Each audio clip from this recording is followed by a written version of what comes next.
People typically don't see how I live my life.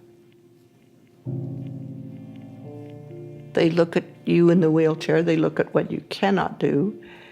I think they put themselves in that situation, and maybe they think, oh, I would want to die, I couldn't do that.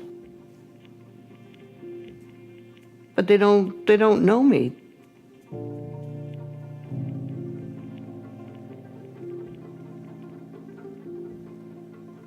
I manage very well in the community through a program called direct funding. Attendants do whatever you need to do in your daily life. Because I hire them, I'm able to flourish and live a life because of the opportunities it gives me. I've had amazing longevity with my staff, and that enables me to do what I do, like going to board meetings or going out socially, doing stuff on the computer or being creative.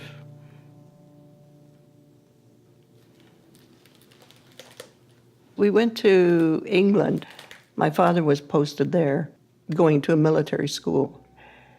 And then in the summer of when I was 9, I remember going out to play with my friends one day and walking halfway down the lane and feeling like I didn't feel very well. So I turned around, came back, and went up the stairs. And then within a very short while, the doctor came. I can remember being carried down the stairs on the stretcher and into the ambulance and all the neighbors watching. And then being taken to the hospital. And I remember saying, I can't breathe. And they carried me into the next room and put me in the iron lung.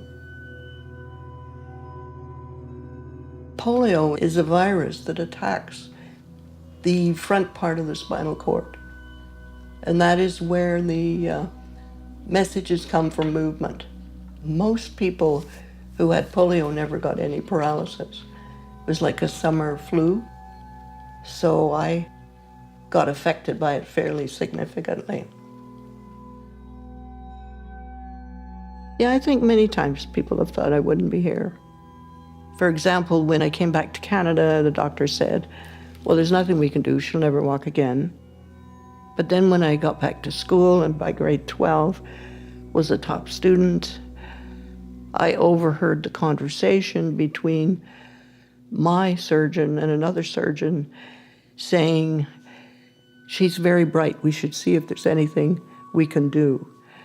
And then they decided to transfer a tendon in my hand so I could move my thumb like this. And I can remember being horrified and thinking that, why didn't they do that in the beginning? Why did I have to prove myself? When I was going to university, I had been on probation the first year because they accepted me into university, but they thought I probably couldn't do it. All these barriers that put people down. I always get the flu vaccine every year, but the flu vaccine last year didn't properly cover influenza B. So I got sick with that about day before Christmas, I think. And within 2 days, it was pneumonia, and I got admitted to hospital. Things became very difficult. I was intubated, and then I had atrial fibrillation, and then I had to have a tracheostomy. I think I nearly died about 3 times. Suffering to me would mean that you're in pain, periods of depression. When I was not doing well, I didn't know where I was going or how I was going to end up. So that was a very difficult time. Giovanna, my daily attendant, heard 2 nurses one night talking to each other, and they were saying it was such a shame that they were keeping me alive because hadn't I had enough? And he was saying, Why they didn't let her go? Why they wasting, you know? She should die, like just like that. And I turn and they say, like, quiet, because I hear it. This is the third time I'm with you that the same thing happened. You know? This is the third time. You have to be a fighter all the time, you see. Well, I've heard that before. I've had friends with disabilities, and they've overheard conversations like that. If it's your own mother or your own sister, auntie, do you want them to die, like just like that? If it hadn't been for Giovanna and Rebecca being with me and getting very loud and noisy about what they were seeing or what they were worrying about, I think I would not have been first priority. Staff look at your body, and if you're very sick, they kind of wonder what kind of life is possible, and I think people with significant disabilities, I think it's very dangerous to be alone in a hospital.